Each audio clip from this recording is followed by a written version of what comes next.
The Igbos need to be very, very careful. Very, very careful. So that they are not used against themselves. This Igbo lady in Canada that is now calling for the poisoning of Yorubas and others. People have come out and some people are defending her. This is borderline hate speech or trying to incite violence. And this can only achieve one thing: cause division amongst other tribes and the Igbos. And what you all know what it is when we say a house that is divided against itself cannot stand. People need the Igbos. The Igbos need people.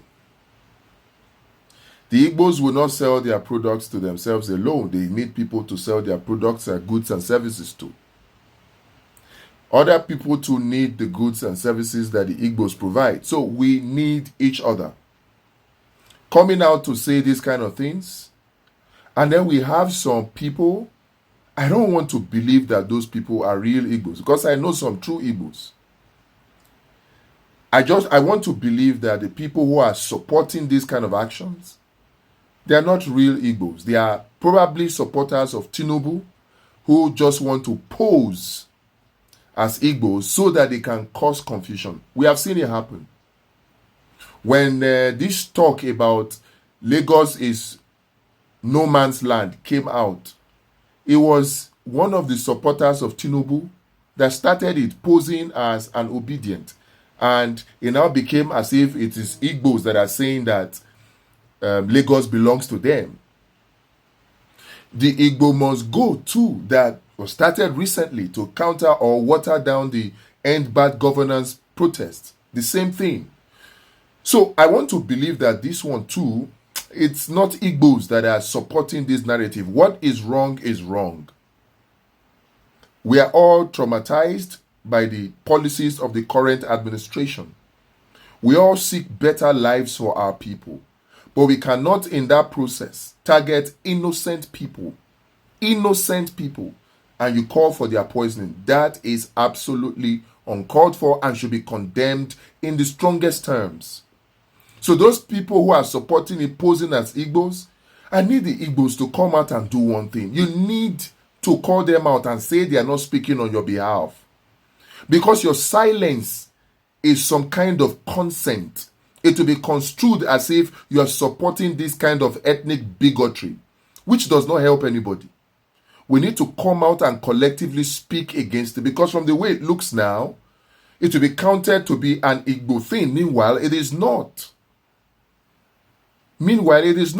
The Igbos must take active steps now to avoid being used as a tool of division, first amongst themselves and then within Nigeria. I know there are people who are agitating for Biafra. It's well within your rights to agitate for Biafra. But of course, as you agitate for your Biafra, there are also Igbos who have the right to say they don't want Biafra. Not to talk of other tribes. I hope you know that not all Igbos are in support of Biafra. You are talking and calling for referendum. I hope you know that even the Igbos within the 5 southeastern states, not all of them want Biafra. I hope you know if you do a referendum today, there will be Igbos within the southeast that will say no to your referendum. And they have a right to do so, as much as you have a right to call for Biafra. So I want to urge, as much as you want your Biafra, please do not coerce or force anybody to adopt your position. Don't. Let everybody choose by their own free will. All these forceful sit at home and acts of violence, have they not been hijacked now? They have been hijacked. All the violence that we're seeing in the southeast, I don't want to believe that it is fellow Igbos that are doing it against fellow Igbos. I believe it has been hijacked. But you created the platform. You created the environment for them to hijack it. That is why we must come out to condemn this action by this lady and the action by even Simon Ekpa. He was used effectively to diminish and reduce Peter Obi's vote in the Southeast. 2 weeks to the election from February 25, he called for a 2-week sit at home. And to back it up, there were videos of unknown gunmen in the Southeast killing INEC officials.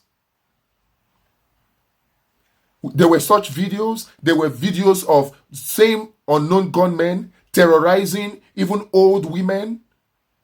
And so when it was election time, I know people in certain parts of the Southeast who refused to come out. And the reports they gave was majority of people did not come out because of fear. Yet these are people who had their PVCs collected. The number of PVCs that were collected, I'm not talking about PVCs that were registered and many did not get. The number of PVCs that were collected were over 10 million. And out of that 10 million, less than 2 million voted. 1 point something million. Leaving over 9 million votes or voters that could have accrued to Peter Obi. They didn't come out. I know many will be quick to say that no, the votes were suppressed in the Southeast. INEC did not come out on time and all that. But those are still just excuses. Because if all of those people came out, polling unit by polling unit, and they held their ground, they waited for INEC to come, and they did videos from polling unit by polling unit, they would have been allowed to vote. It happened elsewhere, and people were allowed to vote.